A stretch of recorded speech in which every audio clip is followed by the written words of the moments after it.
bonjour Cécile. Donc Codico, association qui a candidaté aux Awards de l'inclusion économique dans la catégorie association.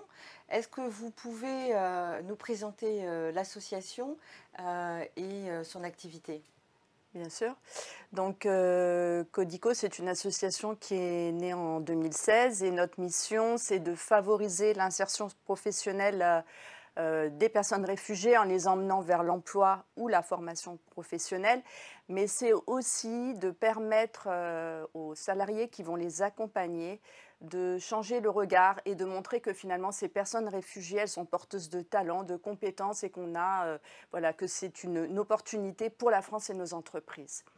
Donc notre spécificité, c'est une mise en relation entre des personnes réfugiées et des personnes salariées pour qu'ils puissent s'enrichir mutuellement et qu'ils puissent permettre aux personnes réfugiées de s'approprier les codes socio-professionnels, mais c'est aussi pour permettre aux personnes salariées finalement de s'ouvrir à l'autre. Et notre modèle, il est innovant. On a développé en fait un double parcours.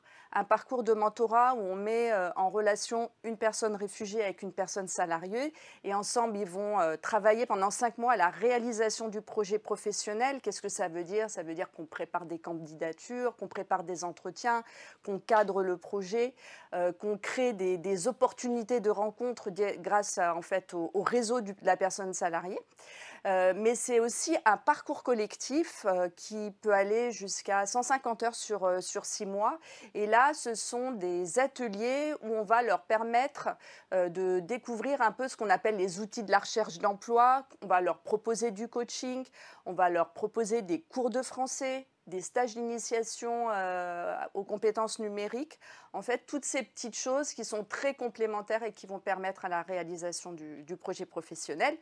Et on est sur 4 territoires. On est à Tours, en Île-de-France, à Strasbourg et à Rennes. On a accompagné plus de 1000 binômes, donc salariés et personnes réfugiées, depuis 2016. On a 2 personnes sur 3 qui ont une opportunité professionnelle au bout de 1 an. Et on sait combien c'est compliqué pour une personne réfugiée. On parle souvent, au bout de 5 ans, les personnes n'ont pas encore une stabilité en termes d'emploi. Donc, on a un impact assez significatif. Très bien. Est-ce que vous pouvez nous préciser peut-être les points forts de votre activité? Donc, Bien on a sûr. vu votre impact, donc vous existez depuis 6 ans, mais est-ce que vous pouvez peut-être nous expliciter un petit peu Voilà. Alors déjà, vous l'avez compris, notre programme, il est gagnant pour toutes les parties prenantes. C'est assez important, c'est-à-dire qu'on permet du coup l'appropriation des codes, d'où le nom Codico qui veut dire code en grec. D'accord. On permet aux salariés accompagnateurs de s'enrichir humainement, mais aussi de développer des compétences d'accompagnement et surtout de changer de regard vis-à-vis de cette population qui est très éloignée de l'emploi. Et puis les entreprises, c'est de concrétiser un engagement sociétal pour une société qui se veut beaucoup plus inclusive. Et donc, pour réussir tout cet impact, en fait, je crois que notre grosse force, puisqu'on travaille avec les entreprises, c'est notre professionnalisme et le fait qu'on a développé des parcours assez structurants. Donc déjà, les binômes, on leur met à disposition énormément d'outils, dont une plateforme digitale qui permet de faire le suivi de ces binômes, mais aussi on a développé des guides d'accompagnement pour l'emploi, pour la formation, des fiches métiers. Mais surtout, on accompagne ces binômes. Et comment on les accompagne? En fait, on a des bénévoles qui s'appellent les connecteurs, qu'on forme à la médiation interculturelle et qui vont coacher, entre guillemets, ces binômes pour leur permettre finalement d'avoir une relation fluide, épanouissante. On est dans l'humain et d'avoir un véritable impact pour ces binômes. On a aussi, du coup, voulu personnaliser au maximum l'accompagnement collectif de ces personnes réfugiées parce qu'on sait combien ces profils sont hétérogènes. On ne sélectionne pas les profils, donc on a vraiment des profils complètement très différents les uns des autres. Et du coup, on fait un diagnostic de la personne au démarrage du parcours. ce qui va permettre en fait aux personnes réfugiées d'avoir finalement un peu un parcours personnalisé où on choisit ses ateliers. Et on a aussi développé des parcours pour des groupes assez homogènes. Donc on a un parcours Codico pour les jeunes, où là on va adresser davantage le lien social, la découverte de la culture française. On a un parcours pour les femmes, où on adresse la garde des enfants, parce qu'on sait combien c'est discriminant. Et tout ça, tout ce professionnalisme, toute cette structuration nous a permis de postuler à Calliope pour devenir, depuis le début de l'année, un organisme de formation.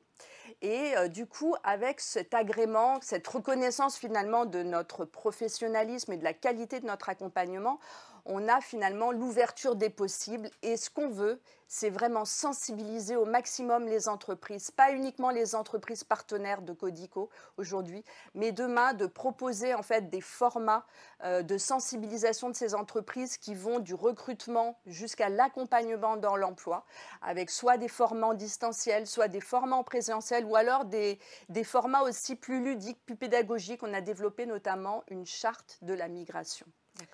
Et notre grosse ambition, qui a démarré il y a de ça 2 ans, qu'on a mûri longuement, c'est de permettre d'avoir plus d'impact dans d'autres villes, puisque nous sommes aujourd'hui uniquement sur 4 régions, et du coup de permettre à des entrepreneurs sociaux ou des associations partenaires de devenir membres de notre communauté. Finalement, on veut mettre l'entrepreneuriat social au cœur de ce projet, en plus des entreprises. Et donc, on a développé ce qu'on appelle l'école Codico, où finalement, on a capitalisé tout notre savoir-faire, tout notre process, tous nos programmes, et on transmet toute cette pédagogie à des entrepreneurs sociaux volontaires pour porter le projet Codico ou des associations partenaires. Et finalement, ça nous permet du coup de toucher de nouvelles villes, d'être plus ancrés dans certains territoires et du coup surtout de pouvoir accompagner un maximum de personnes.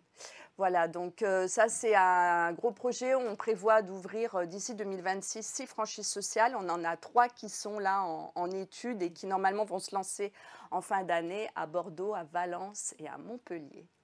Voilà. Super, merci beaucoup pour ces précisions. Alors j'ai une question d'un jeune accompagné par la Fondation Mosaïque. Oui. Il souhaiterait finalement peut-être vous nous présentiez un cas concret. Bien sûr. D'une personne qui a été Le storytelling est toujours voilà, puissant. Alors, j'ai en tête un cas assez récent de Patrice, qui est un directeur d'une entreprise pharmaceutique, qui a accompagné Junior, qui est un médecin de la République démocratique du Congo. On sait combien ces profils médicaux sont compliqués pour avoir en fait une intégration qui soit à la hauteur de leurs compétences. Et la médecine, c'est vraiment un métier qui est assez contingenté, donc compliqué de retrouver son métier de médecin tel qu'on pouvait l'avoir dans son pays d'origine. Et du coup, Patrice l'a accompagné. Ça a été vraiment une relation pendant 6 mois basée sur l'écoute, la reconnaissance mutuelle, la reconnaissance que Junior avait des véritables compétences en tant que médecin. Et finalement, la belle histoire, c'est qu'il l'a recruté en tant que chargé médical dans son entreprise. Et finalement, ce que nous dit Junior, c'est qu'effectivement, il n'a pas retrouvé le poste de médecin tel qu'il l'avait dans son pays d'origine, mais qu'en faisant ses études et en travaillant du coup dans cette entreprise, finalement, il y a eu un transfert de compétences et que même s'il ne soigne pas directement les patients, il soigne parce qu'il contribue à des projets qui soignent voilà, des personnes par son métier aujourd'hui. Voilà, donc là, c'est un exemple aussi de la reconnaissance des compétences des personnes réfugiées, qu'on peut avoir des personnes extrêmement qualifiées et que notre enjeu en France, c'est de limiter le déclassement et de favoriser au maximum les transferts de compétences. Et c'est vraiment la spécificité de Codico. On n'est pas du tout dans une dynamique d'aller systématiquement vers les métiers en tension. On cherche au maximum à réaliser le projet parce qu'on table sur le fait que si le projet personnel il est réalisé, l'intégration sera vraiment de qualité. Merci beaucoup pour votre témoignage et pour cet exemple très concret. Merci. Merci à vous également.